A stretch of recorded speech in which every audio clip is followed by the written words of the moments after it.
सभी को नमस्कार। अदिति की पाठशाला पर आप सभी का एक बार फिर से स्वागत है। आज क्लास 10th के हिस्ट्री के क्लासेस में आज हम आपको पार्ट 3 बताएंगे। इंडस्ट्रियलाइजेशन इन कॉलोनीज, यानी उपनिवेश जो थे, जहाँ पर अंग्रेज़ों ने अपने उपनिवेश बनाए थे, वहाँ पर इंडस्ट्रियलाइजेशन का क्या प्रोसेस रहा। तो age of the Indian textile, तो इंडियन टेक्सटाइल के बारे में, कि इंडिया भी उस समय अंग्रेज़ों के अधीन था, अंग्रेज़ों की एक कॉलोनी थी। तो यहाँ पर पहले बात कर लेते हैं कि जो भारतीय टेक्सटाइल इंडस्ट्री थी वो कैसे कैसे अलग अलग पॉलिसीज़ का यूज़ करके इन इंडस्ट्रियल एरिया को समाप्त किया गया। तो पहले बात करते हैं before the age of machine industries. मशीनों की इंडस्ट्री के एज के पहले silk cotton goods from the Indian dominated to international market in textile. कल टेक्सटाइल इंडस्ट्री में जो इंडिया के सिल्क और कॉटन के गुड थे उनकी डिमांड बहुत ज़्यादा थी, यानी वो डोमिनेट करते थे इंटरनेशनल मार्केट के। Coarser cotton were produce in many countries but the finer variety often comes from India. कह रहा मोटे जो कॉटन थे वो लगभग सभी देशों में पाए जाते थे, लेकिन सबसे अच्छी क्वालिटी के कॉटन भारत से आते थे। Americans and Persians merchant look good from Punjab to Afghanistan, Eastern Persia and Central Asia. Ballas of the fine textile were carried on camelback via the northwest frontier through the mountain passes and across the desert.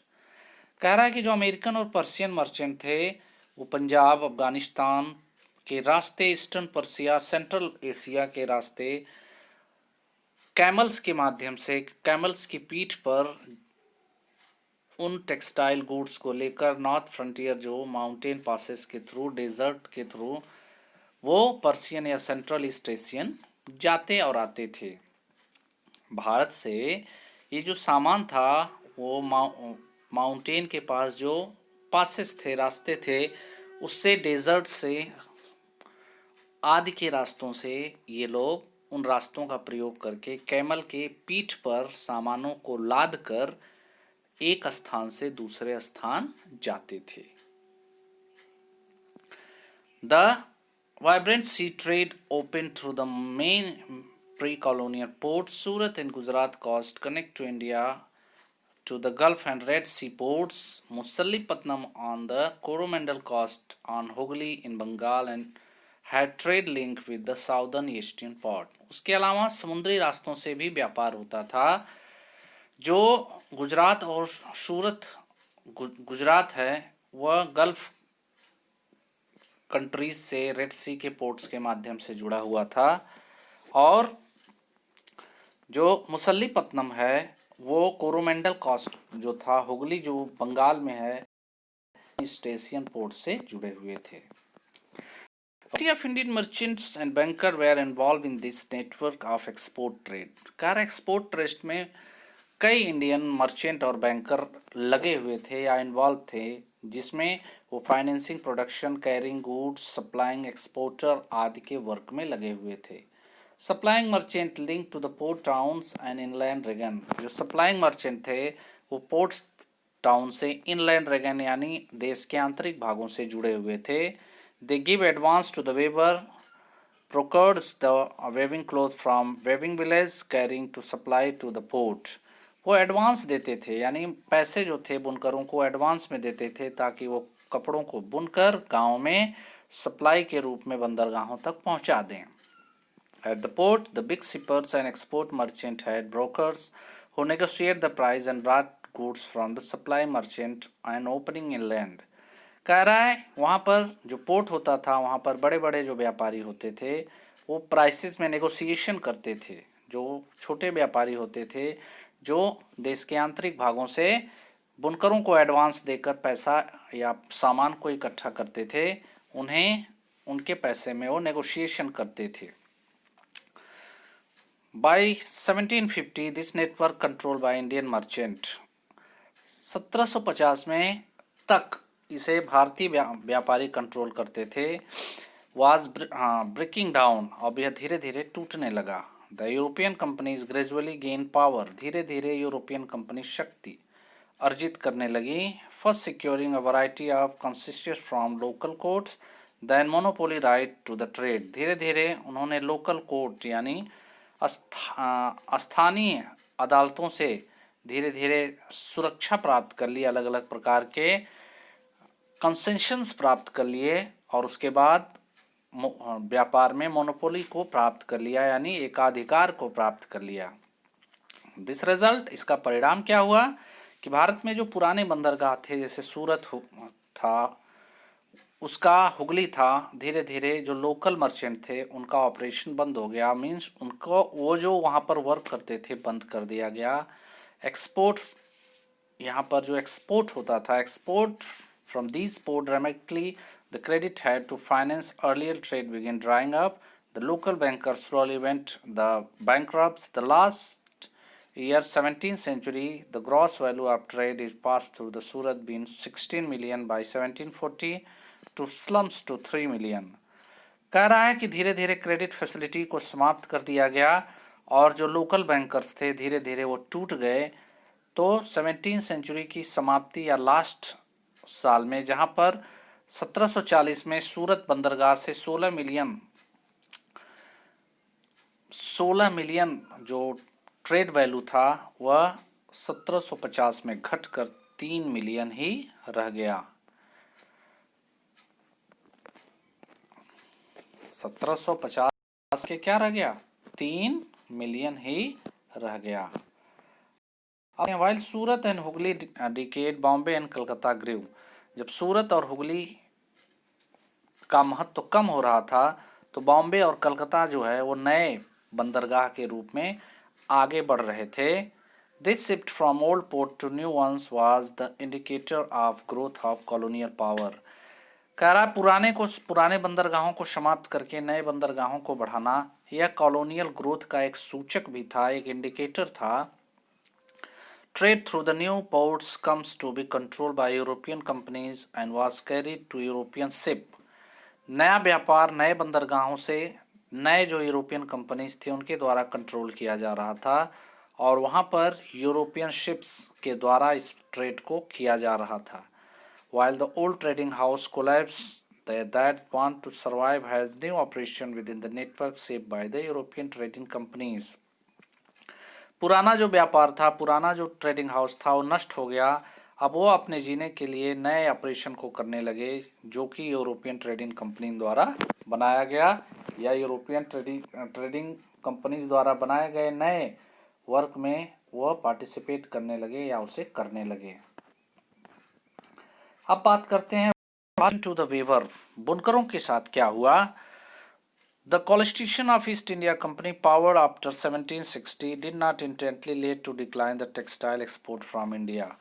जब 1760 तक east India company ने जो power थी उसका collision कर लिया और धीरे धीरे भारतीय टेक्सटाइल इंडस्ट्रीज को एक्वायर करना शुरू किया, तो इससे भारतीय टेक्सटाइल पूरी तरह नष्ट नहीं हुआ।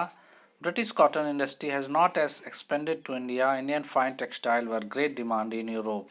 अंग्रेजी टेक्सटाइल इंडस्ट्री भारत में नहीं फैली थी, तब भी भारत के कॉटन और अदर फाइन टेक्सटाइल की डिमांड यूरोप में बहुत ज़्यादा थी। So company was keen to expanding textile export from India.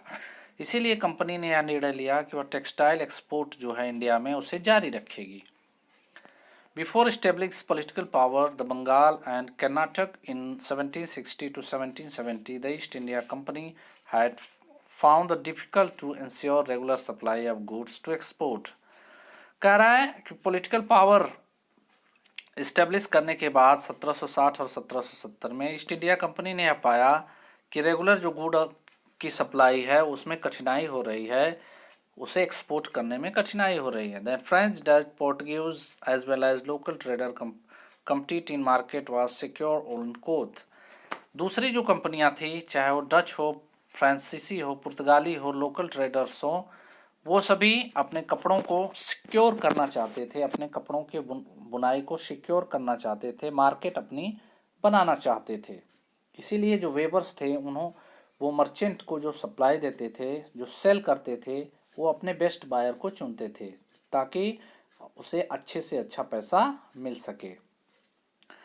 In their letter back to London, company's official continuously complain the difficult supply and high prices. कह रहा है कि जो कंपनीज को लंदन से एक लगातार लेटर आ रहे थे कि कंपनी को जो सप्लाई की जा रही है वह सप्लाई बहुत कठिन है, मतलब बहुत कम की जा रही है और प्राइसेस भी बहुत ज़्यादा हैं। जिसके बाद ईस्ट इंडिया कंपनी ने भारत में पॉलिटिकल पावर का प्रयोग करके व्यापार में एक अधिकार प्राप्त कर लिया और ऐसे सिस्टम और ऐसे मैनेजमेंट को बनाया कि कम लागत पर कॉटन और सिल्क के गुड्स को परचेज किया जाए और ऐसे स्टेप बना दिए, सीरीज स्टेप्स, कि कोई भी जो व्यापारी था वो किसी दूसरी कंपनी को अपने सामानों को बेच नहीं सकता था, जिसके कारण मजबूर होकर कम दाम में जो वेवर्स थे वो इन्हें सामान को बेचने लगे। तो कैसे बेचने लगे, आइए। The company tried to eliminate existing trades and brokers connected with the cloth trade and establish more direct control on the weaver. कह रहा है एलिमिनेट करना शुरू किया ब्रोकर्स को जो क्लोथ ट्रेड में इन्वॉल्व थे और कंट्रोल किया वेवर्स को। Appoint the paid servant call the gumasta supervise the weaver, collect supply and examine the quality of cloth. उन्होंने एक स्पेशल सर्वेंट जिसका नाम गुमस्ता था उसे अपॉइंट किया ताकि वो बुनकरों की देख रेख करे, उनसे सप्लाई कलेक्ट करे और कपड़ों की क्वालिटी देखे। दूसरा क्या किया, कंपनी ने प्रिवेंटेड किया company weavers from dealing to other buyers on way doing through system advance and order to place. Weavers was given loans and purchased raw material from their production. Those who take loans had to hand over the clothes they produced to गुस्तमा, they could not take to it of any trader। कह रहा है कि company ने बुनकरों को advance देना शुरू किया, ऐसा सिस्टम बनाया कि वो ऑर्डर देती थी, बुनकर को एडवांस देती थी, वो raw material other production material को परचेज करते थे और उसे बनाकर जो गुमस्ता होता था उसे दे देते थे, किसी दूसरे व्यापारी को ऐसा करना या देना नहीं था। Loan flows to demand the fine textile expanded. Weaver eagerly took the advance, hoping to earn more. Many weavers had small plot land which had they earlier cultivated along the weavings. The produce from their took care for finally need. Now they had to lease out the lands and devote all their time to weaving. Weaving, in fact, required the labor and an entire family, with children, women, and all engaged different stage of process. Loan लेने के बाद अच्छी textile company या अच्छी quality को पाने के लिए जो वेवर्स थे, जो पहले अपने छोटी सी ज़मीन के टुकड़ों पर खेती भी कर लेते थे और बुनाई भी कर लेते थे, अब पूरा समय अपने परिवार के साथ उस बुनाई में लगाने लगे, क्योंकि उस काम में उन्हें ज़्यादा लेबर की आवश्यकता होने लगी। तो अपने बच्चे और महिलाओं को भी इसमें अलग शामिल कर लिया। धीरे धीरे जो बुनकर्स थे वह उन्हें गुमस्ताज के द्वारा बुनकरों और गुमस्ताज के बीच विवाद होने शुरू हो गए। Earlier supply merchant had very often live with in the weavers village, close relationship with weaver, looking after their needs, helping them in time of crisis. पहले जो व्यापारी होते थे उनका बुनकरों के साथ घनिष्ठ संबंध होता था, वो बुनकरों के साथ पर्सनल रिलेशन रखते थे और बुरे समय में उनकी मदद करते थे। जो गुमस्ता थे वो बाहरी थे, उनका कोई सामाजिक लिंक नहीं था। वो मर्चेंट के साथ दुर्व्यवहार करते थे और उनके साथ सिपाही और प्यून होते थे। वो बुनकरों को काम में डिले के लिए पनिश करते थे, कभी कभी उन्हें मारते थे, पीटते थे। बुनकर भी अपने जो बार्गेनिंग होती थी, यानी प्राइसेस में जो बार्गेनिंग होती थी, वो भी नहीं कर पाते थे और दूसरे किसी बायर को उसे अच्छे प्राइसेस में बेच भी नहीं पाते थे। उन्हें उसी प्राइसेस में बेचना पड़ता था जो कंपनी उन्हें देती थी और this price miserably low and loans were accepted try to them. Company जो लोन उन्हें मिलता था उसी में उन्हें उस प्रोडक्शन को देना रहता था, वह किसी और को अपने उत्पादन को बेच नहीं सकते थे।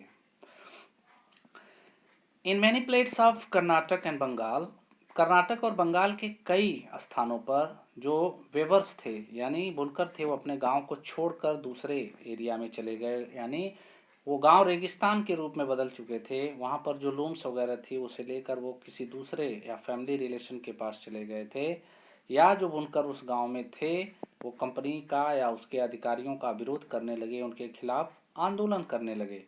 समय बीतने के साथ बुनकरों ने लोन लेने से मना कर दिया और उन्होंने अपने वर्कशॉप बंद कर दिए और वो एग्रीकल्चर वर्कर के रूप में काम करने लगे। By the turn of 19th century, cotton weaver faced to be new set of the problem. कह रहा है कि जैसे ही 19th सेंचुरी शुरू हुई, जो कॉटन वेवर्स थे उन्हें भी एक नई तरीके की समस्याओं का सामना करना पड़ा। अब है मैनचेस्टर कम्स टू इंडिया, यानी मैनचेस्टर क्या है? इंग्लैंड में मैनचेस्टर एक जगह का नाम है जहाँ पर कपड़े की बुनाई होती है। जैसे भारत का अगर ईस्टर्न मैनचेस्टर पूछा जाए तो कानपुर को कहते हैं, अगर वेस्टर्न मैनचेस्टर पूछा जाए तो सूरत को कहते हैं। ये दोनों क्या हैं? ये यहाँ पर कपड़े के उत्पादन किए जाते हैं। उसी तरह मैनचेस्टर इंग्लैंड का एक प्रांत है, एक जगह का नाम है जहाँ पर बहुत अधिक मात्रा में कपड़े बनाए जाते हैं। तो यहाँ पर मैनचेस्टर कम्स टू इंडिया से तात्पर्य है कि भारत में मैनचेस्टर आ गया, मतलब मैनचेस्टर से बने कपड़े भारत में आ गए। तो इस टॉपिक पर हम चर्चाएं कल करेंगे। वीडियो कैसा लगा? वीडियो अगर अच्छा लगा हो तो लाइक करिए, अपने कमेंट दीजिए और ज़्यादा से ज़्यादा वीडियो को शेयर करिए। आज के लिए इतना ही, मिलते हैं नेक्स्ट वीडियोज़ में। तब तक के लिए सबको नमस्कार।